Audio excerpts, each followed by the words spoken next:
Welcome to part 2 of the Sound is Meaning lecture. Where we last left off, I was talking about rhythm. Let's get back to the show. Some poems have very strong rhythms, and they can affect the tone and feel of said poem. They can also add to the effect of a poem's music by slowing down and speeding up the language to mimic the movement of thought or emotion. Listen to me read Upon Julia's Clothes aloud, and pay attention to the speed and sound of the words in connection to their meaning. But first, take a moment to pause the video and read the poem aloud yourself. I'll wait. Now that you are finished, I want you to consider which parts are slowed down due to the rhythm. Where does the poem speed up? Once you identify these parts of the poem, you can start considering why is it appropriate that these changes occur when they do, and what is the effect of these changes on the subject matter of the poem and its various themes. Now listen to how I read the poem. Upon Julia's clothes, when as in silks my Julia goes, then methinks how sweetly flows the liquefaction of her clothes. Next, when I cast mine eyes and see that brave vibration each way free, oh, how that glittering taketh me. You will notice how the author twists syntax for the sake of rhythm and rhyme. This is fairly typical of much poetry before the 20th century. Use this bit of information, inverted syntax, to make connections between sound and content, and discuss what each adds to the other. With the growing popularity of free verse in the 20th century, which favored a more naturally conversational tone, this syntactical inversion is less common, and perhaps more significant when it happens. Even formal contemporary poems shy away from completely inverting or twisting syntax for the sake of meter or rhyme. If a poet does this, there is a very good reason. If you can start making these connections in rhythm, you will find yourself making further connections in terms of the content and tone of the poem.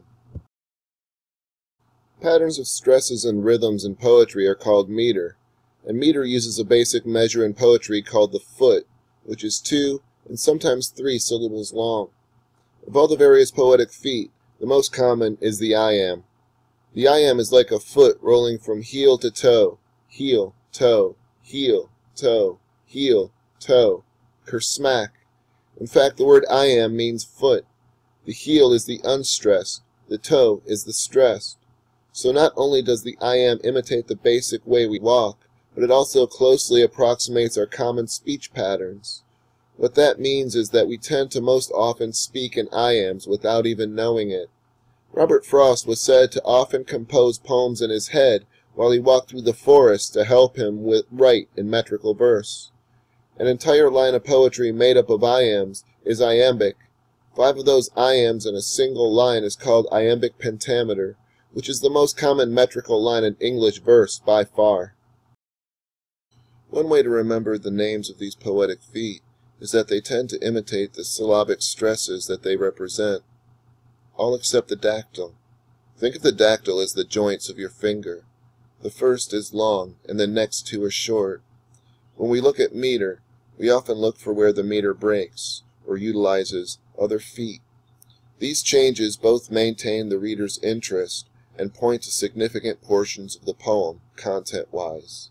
We might also see general patterns of meter such as rising and falling meter. Rising meters move from unstressed to stressed.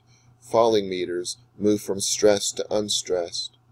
As for their effects in a poem, just consider what happens when you go from being stressed to unstressed, or vice versa. Follow along carefully as I read Shakespeare's Sonnet 12 aloud. You should hear the iambs in each line. If you can't hear them, then try using your hand or foot to walk them out syllabically as I read. Also, look for where the poem starts using other types of poetic feet, and consider what that does tonally for the poem.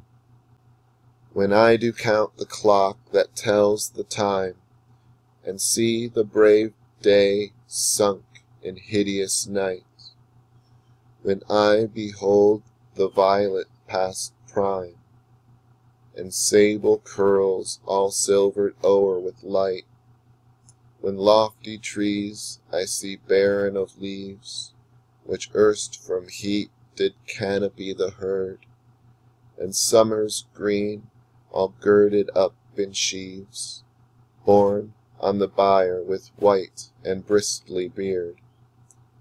Then of thy beauty do I question make, that thou among the wastes of time must go, since sweets and beauties do themselves forsake, and die as fast as they see others grow, and nothing 'gainst time's scythe can make defence, save breed to brave him when he takes thee hence.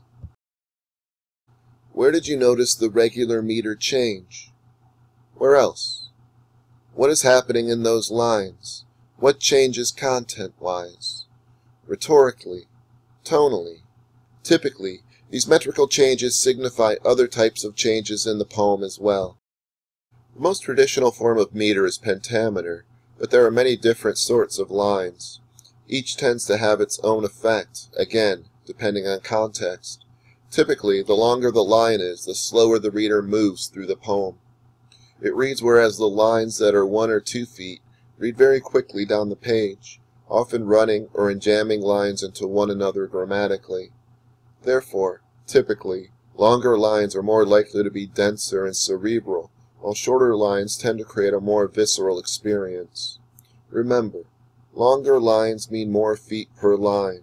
There are specific words for different line lengths, and if you have problems remembering the different lengths of line, remember that the root words work like mathematics. Those pauses, marked by colons in the line below, are called caesuras. They're like rests in music. They set the pace in a line of poetry and can speed it up or slow it down to match the mood and tone. The sounds, stresses, pauses, and music of a poem can make a big difference to how we understand it. Consider the pauses in the following passage. Cover her face. Mine eyes dazzled. She died young. There's a bit of tension between each colon and what comes after. Notice that in the pause after the second colon, that the reader dies a little, just as the young girl did. But there is one more aspect of poetry and sound that we still need to discuss. One day, poet Alexander Pope wrote a long poem about the art of writing poetry entitled, True Ease in Writing Comes from Art, Not Chance. In this poem, he wrote this line. The sound must seem an echo to the sense. Basically, Pope is saying that in regards to poems and sound, form follows function. Patterns of sound in a poem create an effect beyond just the meaning of the words. A line or a poem has sound just like a song has sound, and that sound, in the hands of a good writer, echoes the meaning. Alliteration is the repeating consonant sounds in a word. It can be initial, at the beginning of words, internal, within the words themselves, or hidden, typically only made evident when the poem is read aloud. The effect of this repetition all depends on the sound that's being repeated. In Robert Hayden's poem Those Winter Sundays, there is a significant repetition of a K sound. This is not accidental. What is the effect of the repeating K sound in relation to the meaning and atmosphere of the poem? In what ways does the sound mimic the meaning in words like cracked? The K sound seems to create a harshness, perhaps to reflect the harsh sharpness of the morning cold. It also imitates the crackle of a fire starting. However, not only is this a form of imagery and scene setting, the harshness of the cold also reflects the coldness of the son and the father towards each other. The fact that this harsh coldness resides in the language and contrasts the father's actions suggests various things about the emotional complexity of the speaker's memory. The repetition of S sounds could be soothing or hypnotizing. However, alliteration also can show new connections between words that share alliterative sounds. Assonance is similar to alliteration, except it refers to vowel sounds instead of consonants. Again, we are looking for connections and emotional effect. Of course, vowel sounds tend to have a different sound and feel and significance than consonants have. Most of the emotional effect of alliteration and assonance has to rely on the particular sound, how long it is extended, and the context of that sound. Vowels tend to have softer sounds, but that isn't always the case. The best advice I can give you is to read a poem aloud, attentively, and ask questions. What might an O sound do for the tone of a poem? Is that O long or short?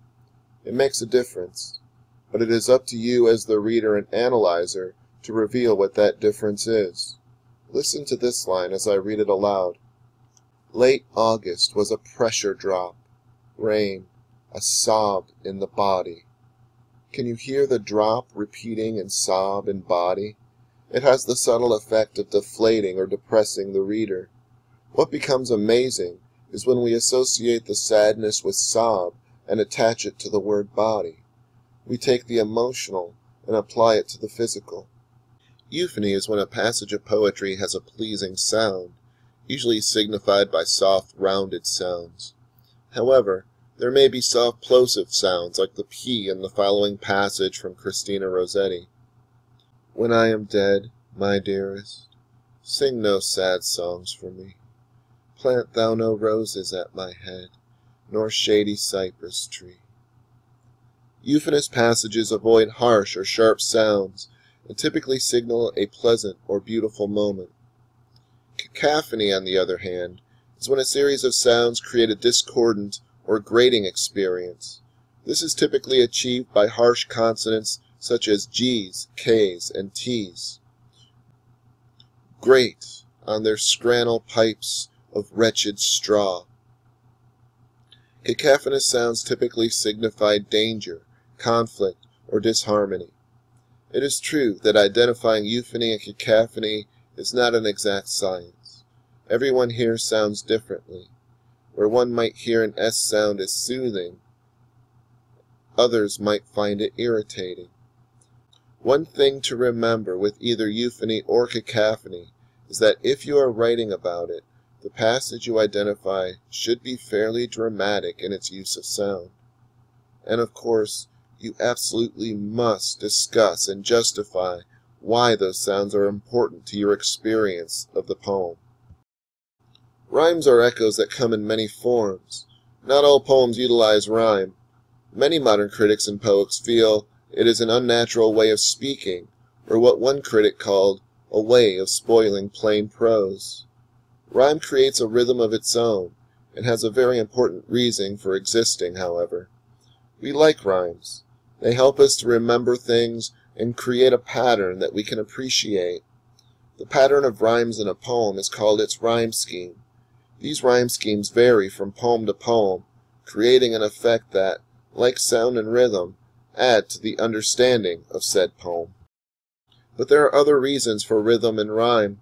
Picture yourself sitting around a fire in 800 BCE. If you need to, imagine you're wearing a toga. You're bored, and you're tired from sweating under the Greek sun all day. There's no TV, and it's 90% certain that you couldn't read even if there was something to read. Lucky for you, there's a poet in town with a really good memory. The fact is that poetry existed before prose, and it came about for a reason. It is hard to remember epic poems, unless they rhyme. Think back on the things that were read to you in childhood. Most of what you'll remember are simple poems that rhyme and teach us things. Most of the major works of Western literature are poems. The Iliad and the Odyssey, Paradise Lost, the Divine Comedy, Beowulf, all of Shakespeare's plays, the Old and New Testament, depending on the translation, all poems. It used to be that we could identify a poem by three things: line breaks, a form of meter, and a regular rhyme scheme. Today, however, some poems may just rhyme occasionally and don't really have a regular identifiable rhyme scheme. Some poems won't have a lick of rhyme. Even the idea of poetry as a chunk of text with line breaks isn't always true. There are poems with no line breaks at all called prose poems. My point being, not every poem you read will require you to consider rhyme, but if a poem or poet chooses to create a pattern with rhyme, you should take the time to consider what that rhyme does or does not do for the poem. And again, you need the right words to discuss these effects.